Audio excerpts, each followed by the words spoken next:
Hello and welcome साथियों, मेरा नाम है दिलबीर सिंह खालसा और आज की क्लास में मैं आप सबका करता हूं स्वागत। साथियों, आज की क्लास में एमसीक्यूज करेंगे on the topic of freedom struggle. ये फ्रीडम स्ट्रगल पर हमारा पार्ट 2 होने वाला है एमसीक्यूज का। ऑलरेडी पार्ट 1 में हमने कुछ एमसीक्यूज आपके साथ डिस्कस किए हुए हैं। अगर अभी तक आपने वो नहीं देखे हैं तो डिस्क्रिप्शन बॉक्स में आपको लिंक मिल जाएगी, part 1 of MCQs related to the freedom struggle of India. तो वो आप देखिए, फिर आज की क्लास देखिए। गुजारिश कर रहे हैं, अगर अभी तक आपने चैनल को सब्सक्राइब नहीं किया है तो प्लीज़ चैनल को सब्सक्राइब कर दीजिए। ये क्लास बहुत इंपॉर्टेंट होने वाली है जेके एसएसबी के अपकमिंग एग्जामिनेशन के लिए। चाहे फिर आपके पास जेके एसएसबी का अकाउंट असिस्टेंट फाइनेंस का एग्जामिनेशन हो, जिससे आप फाक कहते हैं, चाहे जूनियर असिस्टेंट का एग्जामिनेशन हो, पटवारी का एग्जामिनेशन हो, या कोई भी आपके पास आगे आने वाला एग्जामिनेशन हो, उसके लिए बहुत इंपॉर्टेंट क्लास होने वाली है। क्लास के अंत में आप अपना स्कोर जो है ज़रूर बताइएगा। तो चलिए स्टार्ट करते हैं।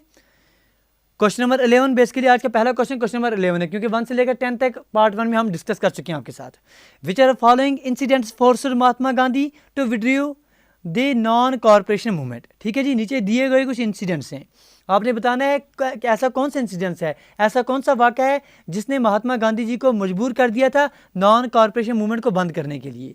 क्या वो आपके पूना पैक्ट था, क्या वो आपके पास चोरी चोरा इंसिडेंट था, क्या आपके पास खलीफत मूवमेंट था, क्या आपके पास साइमन कमीशन था, ये आपने हमें बताना है। देखिए, तो इसका करेक्ट आंसर जो है, बिल्कुल करेक्ट आंसर आपने सही पकड़ा है। इसका correct answer option number B, that is Chauri Chaura incident जो है वो आ रहा है। देखिए बेसिकली हो क्या रहा था, नॉन कॉर्पोरेशन मूवमेंट जो है लगभग आपको 1920 में आपको इसका कंसेप्ट आपको देखने को मिलता है। फिर आगे चलकर चोरी चोरा एक विलेज आपको मिल रही है। चोरी चोरा बेसिकली इट्स ए विलेज, चोरी चोरा आपको एक विलेज मिल रही है। किधर? गोरखपुर डिस्ट्रिक्ट आपका उत्तर प्रदेश में मिल रही है। ठीक है जी, वहाँ कुछ ऑर्गेनाइज वॉलंटियर ग्रुप थे which was participating and leading the picketing of the liquor shops and local bazaars against high prices. ठीक है जी, इसी दौरान क्या होता है कि जो पुलिस है वहाँ उस विलेज में लाठी चार्ज करती है, जिसके रेस्पॉन्स में वहाँ के जो मॉब था, जो लोग थे, वो अटैक कर देते हैं। पुलिस की जो पिकटी है, पुलिस की जो पिकेट है, उस पर अटैक कर देते हैं वहाँ के लोग। ठीक है जी, जो मॉब है वो अटैक कर देता है पुलिस पर, और नतीजा ये होता है कि ऑलमोस्ट 22 पुलिसमैन जो हैं उनकी हत्या की जाती है। 22 पुलिस वाले जो हैं उनको मार दिया जाता है। इस इंसिडेंट का इतना ज़्यादा असर होता है गांधी जी पर, क्योंकि गांधी जी हमेशा चाहते थे कि जो भी बात होनी है वो अहिंसा से होनी है। हम चाहते हैं कि लाठी का उपयोग ना होना चाहिए, किसी को नुकसान नहीं पहुंचना चाहिए। तो जब ऑलमोस्ट 22 पुलिस वालों को वो लोग जो हैं वो मॉब जो है मार देता है, तो गांधी जी मजबूर हो जाते हैं चोरी चोरा इंसिडेंट के बाद आपके पास जो नॉन कॉर्पोरेशन मूवमेंट है उसको सस्पेंड करने के लिए, उस पर रोक लगाने के लिए। भाई एमसीक्यूज आपका टॉपिक जो है वो आपके साथ रिवाइज होना चाहिए, तभी मकसद पार होगा। चलिए जी, क्वेश्चन नंबर 12 क्या पूछ रहा है? Who among the following accompanied Bhagat Singh when he threw a bomb into the Central Assembly Hall on 8th of April 1929? ठीक है जी, तो ये आपके पास 4 ऑप्शंस हैं। ए ऑप्शन यहाँ पर आपके पास दिया गया है, ए ऑप्शन आपके पास बटू केशवार आ रहा है, बी ऑप्शन ये आपके पास बी ऑप्शन है, ये सी, और ये डी ऑप्शन है। ए ऑप्शन आपके पास बटू केशवार आ रहा है, बी ऑप्शन आपके पास केशव चंद्र आज़ाद आ रहे हैं, सी ऑप्शन आपके पास राजगुरु आ रहे हैं, डी ऑप्शन आपके पास सुखदेव आ रहे हैं। आपने बताना है कि ये बात तो आपको पता है कि 8 अप्रैल सन 1929 को जो आपके पास भगत सिंह है वो एक बम जो है थ्रू करते हैं, एक बम गिराते हैं। कहाँ पर गिराते हैं सर? वो आपके पास जो सेंट्रल असेंबली हॉल था वहाँ गिराते हैं। उसमें किसी की जान माली का नुकसान नहीं होता है, लेकिन आपको बताना है कि उनको इस काम में सहयोग किसने किया था, इनका साथी कौन था। ठीक है जी, तो इसका करेक्ट आंसर क्या आ जाएगा? इसका करेक्ट आंसर आपके पास बटू केशवार आ जाएगा। चलिए आगे बढ़ेंगे। बटू केशवार और भगत सिंह ने मिलकर जो है ये बम जो है 8 अप्रैल 1929 को सेंट्रल असेंबली हॉल में गिराया था। चलिए क्वेश्चन नंबर 13 आपसे पूछा जा रहा है, in which are following Congress sessions it was decided that 26 January would be celebrated at independence day every year. आपने बताना है कांग्रेस के किस सेशन में ये बात डिक्लेयर की गई थी, ये बात डिसाइड की गई थी कि हर साल 26 जनवरी को हम जो है अपना इंडिपेंडेंस डे जो है वो मनाएंगे। क्या वो आपके पास बॉम्बे सेशन था, क्या वो आपके पास कराची सेशन था, क्या वो आपके पास लाहौर सेशन था, क्या वो आपके पास सूरत सेशन था? तो इसका करेक्ट आंसर क्या आ जाएगा? बिल्कुल आपने सही पकड़ा है, करेक्ट आंसर इसका Lahore session, that is option number C जो है वो आ जाएगा। देखिए बेसिकली लाहौर सेशन जो था उस दौरान पूर्ण स्वराज की बात हुई थी। इसी सेशन में डिक्लेयर किया गया था कि जो ऑब्जेक्टिव है, जो मकसद है कांग्रेस का, वो क्या है, was the attainment of complete independence, पूर्ण स्वराज, पूर्ण कंप्लीट इंडिपेंडेंस जो है ये मकसद है कांग्रेस का। ये इसी पूर्ण स्वराज का मकसद जो है लाहौर सेशन में दर्शाया गया था। 31 दिसंबर ऑन 31 दिसंबर 1929 इस डेट पर क्या किया गया था, जो आपके पास ट्राई कलर है, जो आपके पास तिरंगा है, उसको लहराया गया था लाहौर में। और इसी दौरान ये डिसाइड किया गया था, इसी सेशन के, लाहौर सेशन के दौरान डिसाइड किया गया था कि 26 जनवरी जो है इसको हम हर साल इंडिपेंडेंस डे के तौर पर मनाएंगे। तो करेक्ट आंसर जो है इसका क्या आ जाएगा आपके पास, option number C, Lahore session. चलिए आगे बढ़ेंगे। आगे बढ़ने से पहले गुजारिश करेंगे, सीख रहे हैं तो प्लीज लाइक, शेयर और सब्सक्राइब करना ना भूलें। चलिए क्वेश्चन नंबर 14 क्या पूछ रहा है, which are following practice resulted in the end of civil disobedience movement in India. आपने बताना है इनमें से नीचे दिए गए कौन से पैक्ट है जिसकी वजह से, जिसको मद्देनजर रखते हुए आपके पास सिविल डिसओबीडियंस मूवमेंट जो इंडिया में चल रही थी उस पर रोक लगाई गई, उसको बंद किया गया। यह आपने हमें बताना है, ठीक है जी। तो इसका करेक्ट आंसर क्या आ जाएगा, क्या ऑप्शन ए लखनऊ पैक्ट आ जाएगा, क्या number second Gandhi Simon pact आ जाएगा, number C Nehru Jinnah pact आ जाएगा, या number D Gandhi Irwin pact आ जाएगा। तो ठीक है, जिसका करेक्ट आंसर क्या आ रहा है, बिल्कुल आपने सही पकड़ा है, correct answer Gandhi Irwin pact आ रहा है। देखिए आपको पता है कि साइमन कमीशन जो है, साइमन कमीशन को आपको कंसेप्ट 1930 के आस 1927 में कंसेप्ट आपको देखने को मिला था, जिसमें सारे के सारे बाहर के ही जो मेंबर्स थे, इंडियन कोई नहीं था। तो बोथ मुस्लिम लीग एज वेल एज जो आपके पास कांग्रेस थे, इसका बाइकाट किया था, ठीक है जी। हालांकि मुस्लिम लीग ने भी बाइकाट किया, आपके इंडियन नेशनल कांग्रेस ने भी सब बाइकाट किया। इसके बावजूद जो साइमन कमीशन था इसने अपनी रिपोर्ट जो है सबमिट कर दी। लेकिन आगे जो आगे ब्रिटिशर्स जो थे उनको पता था कि जब तक या तो कांग्रेस या तो आपके पास मुस्लिम लीग की इनमें जो है सहानुभूति ना हो, तब तक इसको इसमें जो है लिजिटिमेसी, इसमें क्रेडिबिलिटी जो है नहीं मिलेगी। इसलिए इन्होंने क्या कंसेप्ट किया, इन्होंने राउंड टेबल कॉन्फ्रेंस का जो है कंसेप्ट लंदन में दिया। तो लेकिन जो आपके पास ना ही इंडियन नेशनल कांग्रेस का कोई भी लीडर जो है इसमें पार्टिसिपेट करने से इन्होंने इनकार कर दिया। फिर कांग्रेस को मनाने के लिए नेगोशिएशन स्टार्ट हुई, जिसके बदौलत आपके पास गांधी इरविन पैक्ट आपको देखने को मिलता है। गांधी इरविन पैक्ट जो है आपको ऑलमोस्ट 5 मार्च 1931 में जो है ये पैक्ट साइन किया गया, जिसकी वजह से सिविल डिसोबीडियंस मूवमेंट जो है वो इंडिया में एंड हुई। नतीजा ये हुआ कि गांधी ने ये प्लेज किया कि वो आपके पास सत्याग्रह कैंपेनर जो है ये सिविल डिसोबीडियंस मूवमेंट जो है इस पर रोक लगाएंगे, और इरविन जो है वो एग्री हो गए रिलीज़ करने के लिए हज़ारों जो थाउजेंड्स ऑफ इंडियन जिनको कैद किया गया था ड्यूरिंग द मूवमेंट, उनको जो है रिहा करने के लिए। फिर इसी साल गांधी जी ने जो है सेकेंड राउंड टेबल कॉन्फ्रेंस में शुमार किया था, हिस्सा लिया था। 100 रिप्रेजेंटेटिव थे वो कांग्रेस के। तो कंसेप्ट आपके पास पूछा गया था कि सिविल डिसोबीडियंस मूवमेंट इंडिया में बंद की गई, रोक दी गई, इस पर रोक लगी किस पैक्ट की बदौलत, आपके पास गांधी इरविन पैक्ट के दौरान। चलिए जी आगे बढ़ेंगे क्वेश्चन नंबर 15 की तरफ। क्या पूछा जा रहा है, which of the following is the important research paper by doctor B R. Ambedkar. ठीक है जी, डॉक्टर बी.आर. अम्बेडकर के बारे में आपको पता ही है कि डॉक्टर बी.आर. अम्बेडकर ने क्या किया था, एल्फिंस्टन जो कॉलेज था उसको ज्वाइन किया था with the help of the scholarship and graduate हुए थे 1912 में वहाँ से।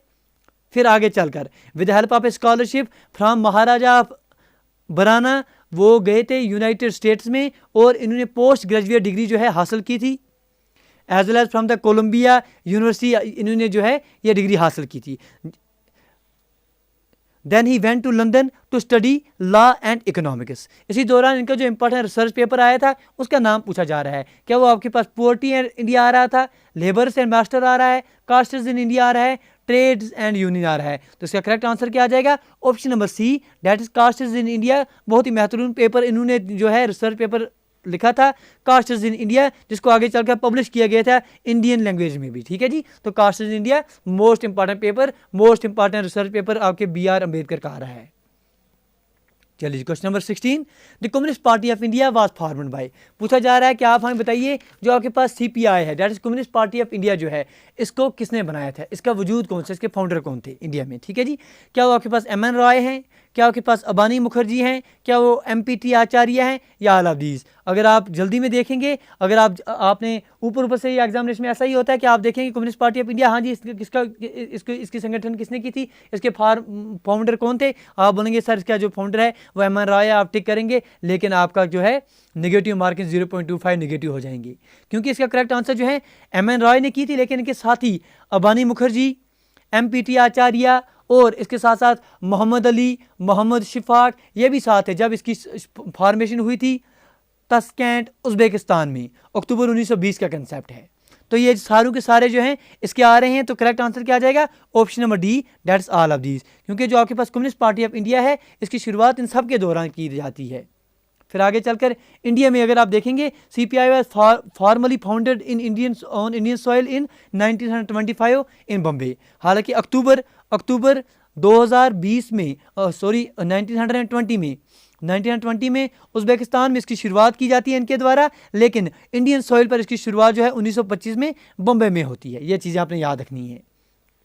Who among the following was the session judge before whom the famous Kanpur conspiracy case was put forward? ठीक है जी, देखिए CPI लीडर जब इन्होंने ये CPI की फाउंडेशन की तो इन पर रोक लगाने के लिए बहुत सारे कॉन्स्पिरेसी केसेस, जैसे आपके पास कानपुर की आपके पास कॉन्स्पिरेसी केस हो गया, मीरठ कॉन्स्पिरेसी केस हो गए, ये कुछ इंपॉर्टेंट केसेस है जो इन पर थोपे गए थे।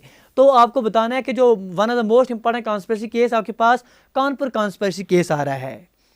ठीक है जी, तो इस कॉन्स्पिरेसी केस को किस जज के सामने जो है ये केस आया था? क्या वो आपके पास लेस्टर हुचिनसन थे, क्या वो H.E. होल्मस थे, क्या वो बेंटेक थे, ये ऑप्शन नंबर डी, क्या वो आपके पास A.O. ह्यूम्स थे? तो इसका करेक्ट आंसर क्या आ जाएगा? Correct answer that's option number B, A.O.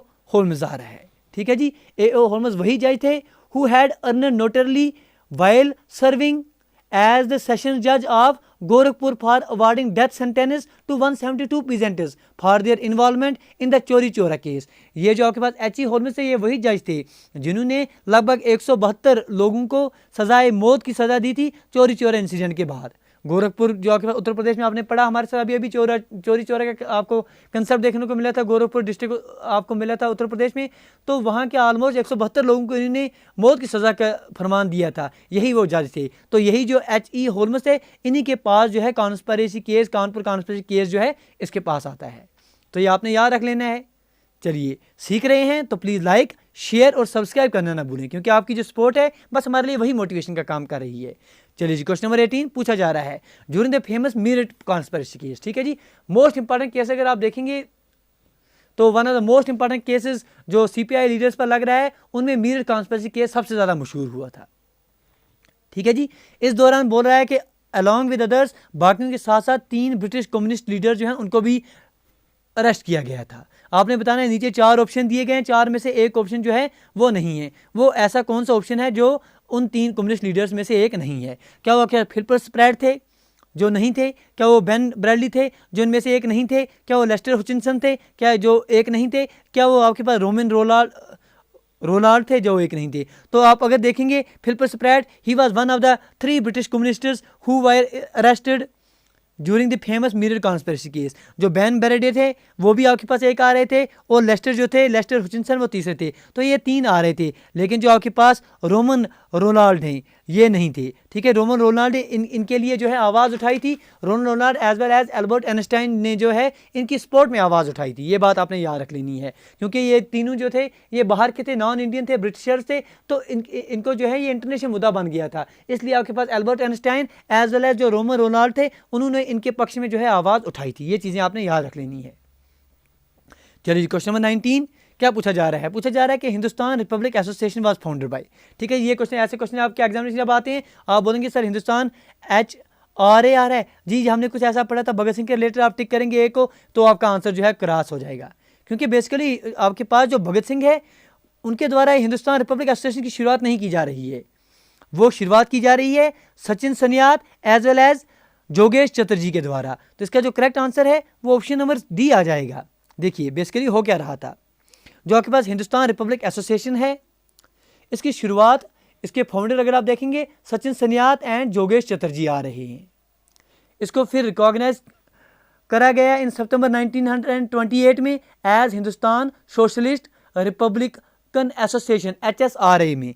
Hindustan socialist republican association में इसको आगे बनाया गया भगत सिंह के द्वारा, लेकिन हिंदुस्तान रिपब्लिक एसोसिएशन जो है इसकी शुरुआत आपके पास Sachin Sanyal as well as जोगेश चटर्जी के द्वारा की गई थी। तो ये चीज़ें आपने याद रख लेनी है। अगर भगत सिंह के रिलेटेड पूछे जाएंगे तो भगत सिंह के रिलेटेड आपके पास HSRA that is Hindustan socialist Republic association का जन्म आपको देखने को मिलता है। तो ये चीज़ें आपने याद रख लेनी है। चलिए क्वेश्चन नंबर 20 क्या पूछ रहे हैं? पूछ रहे हैं कि यही जो फिर से आपके पास वही भगत सिंह का कंसेप्ट आ रहा है कि 8 अप्रैल 1929 को 1929 को भगत सिंह एक बम गिराते हैं सेंट्रल लेजिस्लेटिव असेंबली में। ठीक है, ये हमने पता चल गया कि वो एक बम गिराते हैं सेंट्रल लेजिस्लेटिव असेंबली में। उनके साथी कौन थे ये भी आपने पढ़ लिया कि जो हैं भगत सिंह जो हैं जब वो बम गिराते हैं तो उनको अपने एक साथी जो हैं वो साथ देते हैं, और उन साथी का नाम उनके साथ क्या आ रहा था वो भी आपने पढ़ लिया। कौन से वो साथी थे? क्या आप हमसे रिपीट करेंगे वो साथी कौन से थे? वो कमेंट सेक्शन में फिर से आप बताएंगे। जी बिल्कुल, वो आपके पास बटू केशवार थे। तो आपने पढ़ लिया कि बटू केशवार उनके साथ थे। पूछा जा रहा है कि इसी दिन, यही दिन आपके पास 8 अप्रैल 1929 को क्यों चुना गया था? क्योंकि इस दिन एक इंपॉर्टेंट बिल जो है असेंबली में पेश की गई थी। वो कौन सी बिल थी? क्या आपके पास रवलाट बिल थी? क्या आपके पास पब्लिक सेफ्टी बिल थी? क्या आपके पास ट्रेड डिस्प्यूट बिल थी, या नन ऑफ दीज? तो इसका करेक्ट आंसर क्या आ जाएगा सर? ट्रेड डिस्प्यूट बिल जो थी वो 8 अप्रैल 1929 को जो है असेंबली में लानी थी, इंट्रोड्यूस की गई थी। तो इसी दौरान इसीलिए जो है 8 अप्रैल 1929 को दिन चूज़ किया गया ये बम गिराने के लिए। तो उम्मीद करते हैं आज की क्लास में वाई MCQs आपके और कंसेप्ट फ्रीडम स्ट्रगल के क्लियर हो गए होंगे। गुजारिश करें अगर आज की क्लास में आपने कुछ सीखा है तो प्लीज़ लाइक, शेयर और सब्सक्राइब करना ना भूलें। वीडियो देखने के लिए आपका बहुत बहुत धन्यवाद। Thank you, thanks a lot for watching.